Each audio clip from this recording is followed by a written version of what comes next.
So, welcome to Roadmap, Auto Trader UK's Products and Tech podcast. Today, I've got a brilliant guest who's bang up for chatting through 20 plus years, I think it is, experience of being a tech leader and specifically around building communities within the workplace. So, a big hello to Si Jobling. Hello. And Si, I want to just correct. We've obviously spoke a few times on the phone. Last time it was a bit random because when you dialed into the call, I'm like, whoa, when you were at Assos last time I talked to you. So I was a bit thrown by that. So would it be good for you to give, well, it would be great for you to give us a bit of intro, who Si is, like where you've been, what you've worked on, and just a bit of an insight into everything that is Si before we get into the weeds? Yeah, of course, Cam. I started working in software engineering back in 2002, 3, something like that.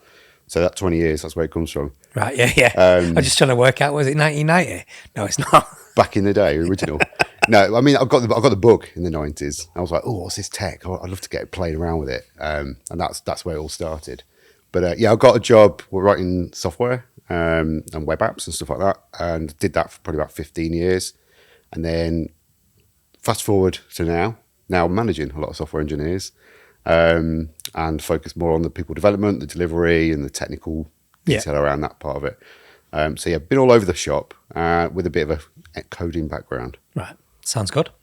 So the thing we chatted about when we were together, so obviously we've met a couple of times, and when we last got together, we were talking about like teams, team health, team happiness, and like how different organisations approach it.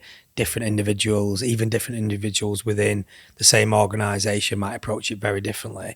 And it's something that you're extremely interested and passionate about. So what kind of stuff from your career in different organisations, what's been the ugly or what's been the brilliant that you've seen? Without throwing any individuals, or we don't like a lawsuit against us, or even companies under the bus. Not at all. Yeah, so I've been quite lucky to work in certain different types of industries in my time. I've done like local government, I've done startups, I've done insurance, I did fashion for a long time, and now I'm doing property. So lots of different markets and industries. What I've always found is the passion in the people is key to what we do. If you can't get them caring about what they do, no point. And I think because I was always in that era where you had to be on site, you had to work in person with your teams, I kind of appreciated that a lot more when we had it. And then lockdown happened, and it was, what the hell? What do we do? How do we do this? People have started doing remote working, but how do we know how people are feeling? Because mental health is a huge thing over lockdown. People are like, oh yeah, we should probably talk about that more. Like, yes, you should. But how are we observing this from afar? As a manager, people manager, I want to make sure people are feeling good, but what they're doing, they're coping. Yeah. Going through the different versions of it, I've been in teams where they're just like, give me code to write, I'm happy, leave me alone, and that's their mode. Others that really give a damn about what they're doing. Yeah. So that was the bit I was like, just finding the balance of everyone's got different needs, different demands, different personality types. Yeah. How do we just be more aware of each other? Yeah. And so was it, I mean, it's interesting because you actually talked a lot on the details. So was it moving into full remote from being full office based that was sort of the catalyst, or was it something that you were already very interested in beforehand? Yeah, it's a bit of both. So prior to lockdown and all that, I was very active in creating communities around passion areas and topics. Yeah. So, and a lot of that was on site. Didn't really do remote much. There'd be Twitter or, Slack communities or whatever it might be. They were my kind of foray into that world. But I think, like to your point, I became a lot more savvy and aware to it as a line manager during the lockdown when we were forced to go remote with people that didn't want to be. They missed that office space. Yeah. So I was really conscious of, are they happy? I'm not all the time. And I don't know if anyone else is aware of how happy they can feel. Yeah. And are they telling each other about this? Because this is the biggest challenge we've got when we work in tech. And was that something like, going off piece, was that something like you found with the other sort of engineering managers that there was a similar theme, or was it something you felt at that point you were like maybe more tuned into it? I think there's a bit of both. Some engineering managers I work with were very much tapped into their people's conscious and how they were feeling, more aware and caring. Some were a lot more systematic, delivery, dogmatic mode. You need a hybrid here, right? And because we have got jobs to do at the end of the day, but unless you got everyone on board. So the engineering manager community that I was working with at the time, we were conscious of it, just not quite sure how to approach it at the time. Yeah. So the thing we started when you showed me when we were chatting around is this framework that we were discussing around. Is it PETALS? Mm-hmm. So is that where?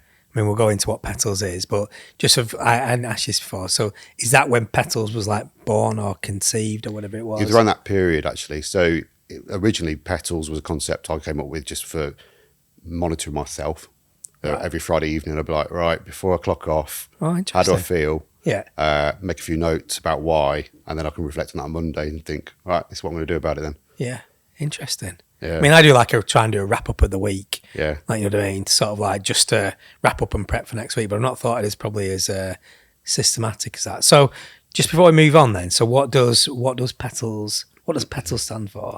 So PETALS is the acronym of the 5 main topics that I like to think about when I do this reflection. Yeah. It's productivity, enjoyment, teamwork, learning, and serenity. But when I was doing it originally, it was stress. Right. So I was like, all right, how do I feel about all these? And I'll rate them out of 5. So I've got a kind of numeric, arbitrary, subjective number, and I'd put a few notes against each one as to why. Like, it could be a really good week, could be a really bad week, but why? So why did you flip from stress to serenity? Was that, I'm guessing, was it because like obviously a 5 in serenity Yeah, is right? pretty so much. It was difficult. The calculations were a bit confusing because Right. when you started doing the averages over time, Yeah. like, well, hang on, did serenity, so stress high and Yeah, no, low? I didn't really get on until just then looking at me notes. I was like, all right, I didn't realise you started with stress and went to serenity. Like, it's like, yeah, that's So interesting. originally it was stress, and then one of the team guys was like, "This is really confusing. Have you thought about serenity instead?" I went, "No, nice. right, we are now. Yeah, That's yeah. it." Yeah. And you said you started it. I mean, that's really interesting though, and this is something you started on, like analysing yourself. So were those the questions you were already asking yourself on a week? To an week extent, basis? yeah. And I think because again in my role, I was kind of trying to work out the balance of like what I should be spending my time on. Yeah. And fundamentally, do I like enjoy myself in this? A bit of stress is good at times. Yeah. Learning things is always good, but Yeah. am I working with people? Am I getting stuff done? And that's where all these factors came from, really, in the first place. So why did you come up with a? So I'm interested because like there's lots of frameworks out there, Yeah. and like the stuff we talk about internally with like my colleagues, and we're like, yeah, yet another bloody framework, or like, but there's always like things you can take from different ones. So why was there not something that you'd already seen out there? Why a framework? Yeah. So before I took it to the teams, I was like, well, what is already out there, like you say? And I think there's a good Spotify health check model that the industry is quite aware of, but it's quite extensive, quite a long one. What I liked about it was it's like a red, amber, green sort of light system to get some visuals, quite an easy scoring metric sort of system. But I was like, there's too many things to think about here, and there's quite deep thoughts here. I want something really quick, and like I said, end of the week. How am I feeling? I don't want to hang around doing this too long. I just want to get on to the weekend. So is green good, red bad? Green's good, red's bad, amber's in between. And I played around with the idea, should it be a 4-bar metric? So you got that balanced one or the other, rather than just the safe middle. But again, it just felt like a natural fit when you've got 5 metrics, 5 scores, give it a quick scan and score and submit. Did you like, because obviously I quite like the petals and then you can think about flower. Yeah. Well, did you sweat over 5? Like, I want 5. I need 5 Fell things into on my 5. flower. I'm not going to lie, because I did think, is this enough? And a few people have said, what about autonomy? And what about these other factors? Oh, I'm like, autonomy. well, 2 things. Autonomy is very contentious in some Yeah, places. yeah. And as much as we'd like to inspire to be more autonomous, it's not always the way. So it could be a bit of a hard push. Yeah, that's an interesting one. But again, because the visual concept of what we're creating here, you could just take that and do 5 different factors if you want. Yeah. It doesn't really matter. I just want to get straight in my head before I move on a little bit is, so if I was 1 in productivity, 1 in enjoyment, 1 in teamwork, are those all green or are those all They're all like reds. Right. All So the the reds. higher score, Yeah. the better you feel. You want to see some green petals, Right. like actual petals around your flower. And what has been like in terms of, if you come up with a framework and then you've had it critiqued by colleagues and like stress the serenity, make the maths work, but how do you find it actually landed with the first teams you tried it out? Was it like roaring success, skepticism, don't want to play? I mean, obviously you've been using it on yourself, which I do find fascinating. The fact that you would be thinking like that and then going, this is working for me, how do I roll it out? So like, how did the first sort of like first times you went out with it land? It was, I think it was one of those eureka moments. One of the teams were talking about, we always had retrospectives every couple of weeks, right? Just kind of talking about what's going well, what's not going well. And one of the teams I worked with at the time were very experimental, always like to try new things. Yeah. And I think the trigger word was like health, team health, how are we feeling? Should we do one of those Spotify health checks? And at that point, I was like, hang on, this works together now. Do you want to try something I've just created? And I don't know how it's going to go. Let's see how just play it out, play with me. So I just created like a very quick Microsoft form, plugged it into an Excel, get some visuals out of it. I went, oh, that's quite handy actually. It's nice to just get that conversation starter out of colours and seeing how people feel. So the proof of concept was very much a very quick prototyping in Microsoft Stack stuff.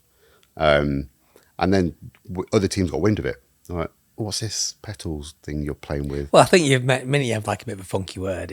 It helps. I did shove all those letters into an acronym creator. I was like, yeah, that one's better. Came up with plate, no, nearly. Staple, no, not quite. So like, I can understand again, I'm going back to like end of the week. Like I do that, try and like reflect on the week, try and wrap up. I've never done never really thought about like, how happy am I? Like, have I learned something? But there's probably those subconscious thoughts going. But what were you trying to fix? Was it the complexity, or was it to get the discussion going, or was it something else? It was definitely more the discussion part and the awareness piece. And as you touch on right there with the happiness and serenity part, a lot of these frameworks don't really care. They don't really dive into that area. But a lot of the feedback I've had through all the teams that I've tried it, it's actually quite nice to think about the stress levels for once, because we don't talk about it. It's not part of a conversation typically. It's like, what have we done? How have we done it? Do we need to learn a few more things? But am I coping? That's the bit that definitely touched a lot of nerves with the teams I've worked with. Yeah. Have you, I mean, that's probably an interesting one, isn't it? When you start talking about happiness. I mean, like it's someone like... Measure happiness. Yeah. People ask me at work, like, oh, how are you doing? Like, are you happy? And I'm like, that's a deep question. So, I mean, have you had people that go, I'm happy to talk about like productivity or teamwork, but really there's areas that I don't want to play around stress levels, or I don't want to play around enjoyment, or other people that say like naysayers where going, it's not important. Who cares? Who cares if people are happy? There was a few people, I wouldn't say many though, that have kind of had that skepticism as, why are you even asking us this? Yeah. I don't really feel comfortable talking about this around my teammates. But to me, that was another trigger. I was like, why are you not comfortable to talk to your teammates about your feelings? Surely you spend your days with these people. You spend more time with these people than some of your family members or your friends. And if you are not comfortable or psychologically safe to open up about that stuff, then we should probably address that first rather than how you're feeling. Yeah. So it gets very deep and layered, I think, if you start going down this route. But I mean, it's something that I've always been in the back of my mind. I was like, why don't people want to talk? I don't get it. Yeah. Have you had anyone ever say like, listen, I'm not into this. Like, there's a team of 7, like happy for other 6 to go on. I'm just gonna, drop out. I'm not gonna play. Not drop out, but you start to watch them just all score highly, so they don't have to talk about their feelings.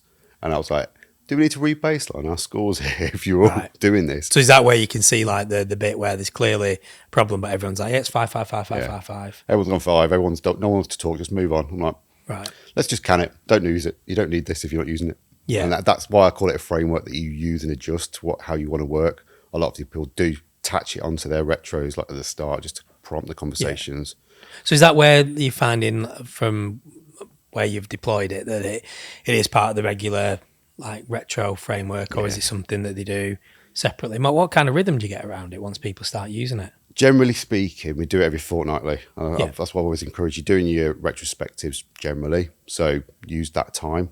As an introduction, I always suggest just focus on these 5 factors as part of your retrospective. Don't worry about the traditional what went well, didn't. Let's just talk about these 5 areas. And we can introduce a score system as part of that retrospective. You can maybe redo that every quarter or however frequently you want to do that. But the actual scoring metrics and the conversation starter, just as often as you can to get that live data and start to see the shifts and changes over time. And is it all, again, it's an interesting one because something similar, we've done like probably one number often in some of the teams I work in, looks like how people feel in 1 out of 5, Yeah. rather than breaking it down.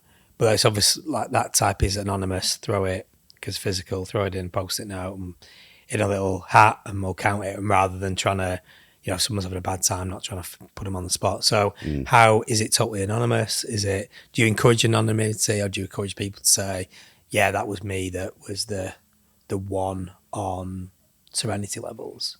I encourage the latter more, but I appreciate not everyone's ready for that. So yeah, you start off with an anonymous system. We don't want to know who's saying what, but after the scores come through, say who wants to talk about their feelings today and why you put those scores in. Anything? Okay. Do you want me to go first? And just try to get them realising you can talk about it. Eventually, you'll get to the point where it's not anonymous. Everyone knows each other's lines. You know who's saying what, and that's the kind of goal for me, is to have everyone be more aware and comfortable talking to each other. Yeah. So, like, if I was going to paraphrase then, if it becomes like an icebreaker for a team to a degree, but team like an early form team that you start using this and then conversations start, is there a point where you go, it's not needed anymore? Or is there a point where people, once they adopt it, because of like being able to look at trends, do you encourage that once you start adopting it and are using it properly, that you just keep running with it? Generally, it's just keep running with it. But I think, like you say, if you get to that kind of what's the point mode, take it out and see if it helps. Yeah. And I think we get into this experimental mindset of just try things, see what works, see what fits. And that's something I feel a lot of teams struggle to kind of get their head around sometimes. You don't need to do all these things, but you can definitely improve it if you realise it. Yeah. Have you had any challenges, people saying like we're pandering? Like, especially, when you start talking about like enjoyment. Yeah. Like, is it where...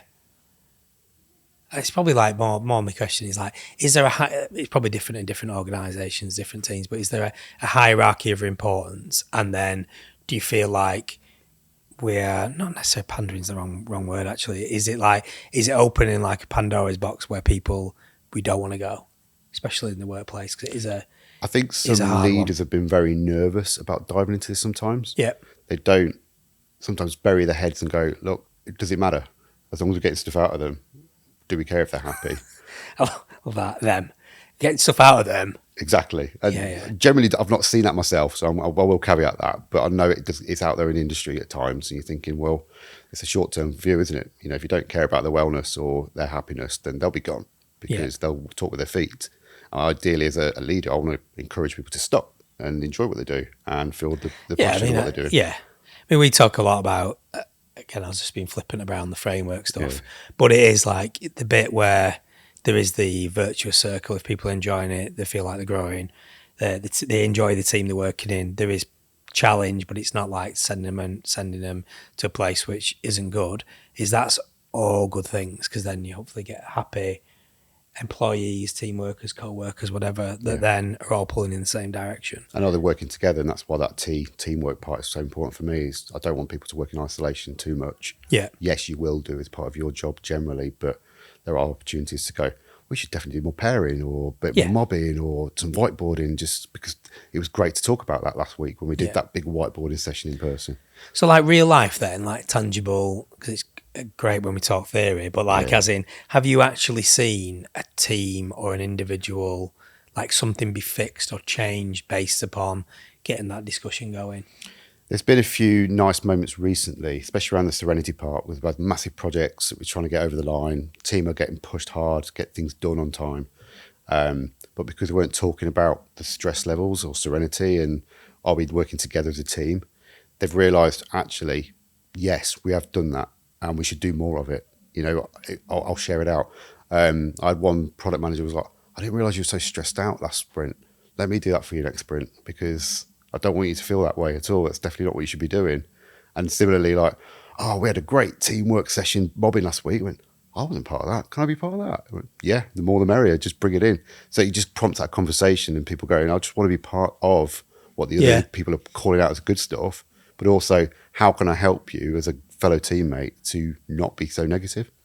Yeah. And I've had a lot of those sort of moments. I can't think of any specific tangible takeaways, but you should actually hear those conversation starters. I think that's the bit. I mean, like, obviously we didn't go into the detail of it, but that's the bit like in my brain is the bit of going, if you can get people to, I mean, half the battle, isn't it, is humans connect with humans. If you can make sure that there is some sort of connection, some sort of dialogue around things that are important. If I know that, like, to you, the importance is productivity and learning, but mine might be like, if I'm not enjoying myself, that really like brings everything down.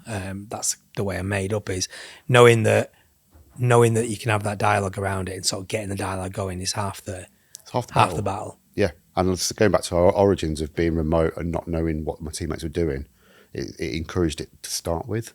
Yeah. And then keeping that conversation going. So I know one team just do it weekly now rather than fortnightly, just because I want to get that more regular conversation starter going. So obviously you've been at Rightmove. You've recently moved from ASOS to Rightmove. So is that something you're already starting to like deploy as an engineering manager, or is it something you're yet to? No, I've started trialing it with a few teams that I work with, and that's the bit I'm neighbouring so teams. So how? Obviously, you've done it in previous organisations. It feels like you've iterated and thought about it and sort of got you more of like not quite a pitch, but you know what I mean. It's well formed. I'm starting to bring it in now. Yeah. So how is like a new organisation, people that you've maybe never worked with before and might be in already established teams that you're joining to lead them? How are they taking it? I think there's a little bit of apprehension to start with. Yeah. It's like, why are you doing this? Yeah. You're new. What are you trying to change? I was like, generally not here to change. I want to make you think more though and be more vocal. And we've got the tools that we use for a lot of like retrospectives and whatever. So I was like, well, we can adapt it to what you've already got. Do you want to try this PETALS thing I've been playing around with? And there was not much apprehension at all in that sense, but it's more why. And I'm like, well, do you talk about your health? I'm like, no. About a month? No, quarter ago? No, last year actually, I think it was, typically. I went, that should be more frequently, surely. Why are you taking so long to talk about your feelings? And I think it's a little bit of a British reserve. I don't want to talk about my feelings. Yeah. I mean, it definitely comes down to, I think, personality types as well. Yeah, totally. But yeah, I was just thinking, like, in the team I work in the most, I think it's quite open, so people talk. So like, and there is that faff time where you're getting set up, especially if you're having like a afternoon session somewhere. So you can sort of gauge where people are at because people just talk. But that is a well-established team that have been together like a number of years. I know new people join, people there, but you know what I mean? So it's a very comfortable space. Yeah. I can totally see where going into a new team, like, or you are joining, how this could really help just get a structured conversation going. Just bringing that conversation together. You talk about personality types, right? You're doing those personality type exercises together. And go, what kind of person are you then? Let's just find out and be a bit nosy, but I'm now more aware. No, this is I am proper nosy. Like that's well, I think I'm not actually that proper nosy. You've got to be careful of, I think, especially as a leader. Like, I don't want to be that guy. Yeah. But I'm as long as you guys are talking, I'm happy. But the bit I think is I wear my heart on my sleeve a little bit, and do you know what I mean? You can sort of see if I'm animated, which way of animation I've gone. But yeah, other people though, like you say, are very much more reserved. So even just to get the dialogue going. I mean, I read a great book. I can't remember what it's called, ages ago around. I think it's called Liftoffs.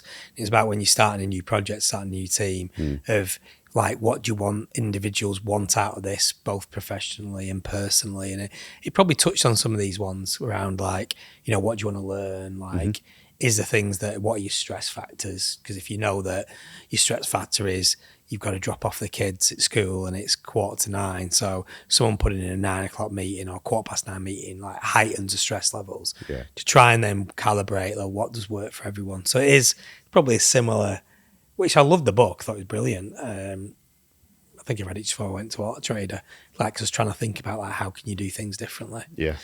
So in terms of like like PETALS, have you like trademarked it? Is it now?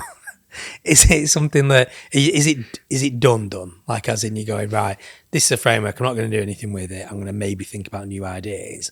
Or is it something you're still playing around with in your mind, how you could evolve it, think of like organizational level like views on it? Yeah, it's something I'm not done. I'm never done with these sort of things. And it's always kind of an evolution for me. But I don't know if those 5 core factors will change much. I think it'll be very much built around that. I'm looking at building some tools, for example, to kind of help teams facilitate their conversations a bit more. And how do you spread the message a bit more, doing things like this, just talking to people like you, Auto Trader, and whoever else wants to know about it. That's why I'm very determined to call it a framework. It's not a product as such. It's very much a use it, it's yours kind of model. Don't know what the future holds long term, but for now, it's just generally get some good products behind the scenes to kind of help teams do it and get people talking about it more. Yeah, and have you done any talks on externally or anything external? I've done a few meetups, like local meetups, just to kind of plant the seed with a few local communities, like in tech. PETALS. The analogies are all over the place. It's great. It's very organic and all this, But I think, I'm just trying to get other tech communities thinking about this as a concept, let alone sticking with it. So are you talking about health? When was the last time you did it, if you do? Yeah. I mean, it is because we did, we had a session a few weeks ago with Dimitri, Stevie and Alice on queer in tech. And it was really interesting because we got onto the topic of their meetups. Yes, they talk a lot of tech, but also they talk about like how they're feeling within the industry, like what things are going on. And when we were doing like this pre-chat, it very went into sort of the mental well-being, like how, and it was like a thing where we're talking that context, and it's just interesting going like, is the bit where like everyone wants to be happy. I assume everyone wants to be happy, but is the bit where there is more you could do about talking about like, did you enjoy it? Because people can enjoy it, productive learning, it may not be happy, but it's that bit, isn't it, when you go back to the E as well. You might not be, in general, happy, but if you're enjoying what you do, is that a good thing? Must be a good thing. Generally speaking, I do speak to people now that they like, I've even used it as a model in one-to-ones, like, how are you feeling? You have those dry one-to-ones sometimes. It's going nowhere. Should we do a quick petals? And it's great because it goes, actually, let's go through it one by one. Yeah. And I'm like, have you learnt much in the last couple of weeks? Or is there anything you want to learn? You know, how have you felt with all these stress and levels? And I'm one where the minute you give me a framework, I'm like, ugh! But it's a bit where I think you can see, like, I just had a one-to-one just before we met yourself. And it was a one where we talked about and we had touched on enjoyment. We touched on learning. Yeah. We had touched on a bit on productivity. There you go, see? Like, and touched on it I don't think we went anywhere near stress or serenity, but usually you can tell by body language, and how animated or how, like, open people are. But it is interesting because probably a lot of people are talking on these ones, but maybe subconsciously. Totally. Or talking in one-to-ones, but not in a group environment. As a framework, you can be listening and going, oh, actually, there's a fair few flags here for me, or actually, it's all looking pretty good from a subconscious level. Yeah. But going back to your well-being point and mental health point, I've recently done like a mental health first aider course just to kind of get my head around that. Yeah. And just putting it out there and people going, oh, sorry, can I have a quick word? I'm like, of course you can. And it's nice because it feels safe to do that. Yeah. But then a lot of them say, I like being productive at work. It distracts me from my mental health challenges sometimes. And the opposite, or it's getting too much. I need time out. Yeah, it is super interesting, isn't it? Because the bit where, like, that whole productivity and then maybe that serenity, I'm one where if I have too much, like, space in my diary, I'm like, whoa. Like, whereas I like to be absolutely hammered in my diary. But it's a bit sick because sometimes I look at it and go, I've got a jam-packed week, which probably then gets your stress levels up a little bit, but actually I like operating in that particular one. So it is fascinating stuff. So if, like you said, you've done some meetups. Is there anywhere, I know the answer, but I'm going to let you, is if I wanted to know a little bit more, or I'm just interested in this, like, where could I find you? Is it a case of stalking LinkedIn, or is there other places I could find anything about hard to stalk me online. I'm all over the place. But yeah, you can, the LinkedIn stuff's all out there. There's a website, petals.team, which captures a lot of the core message of what we're doing with this. But I'm also doing like YouTube content myself and just trying to spread the word, and it's all on the petals.team website. You told me about some of the podcasting stuff that you've been doing, which is also fascinating. I love it. Yeah, brilliant. Right, well, cheers for coming all the way up from Rugby. I know it was a bit of a trek, but hopefully you find it worthwhile. I enjoyed it.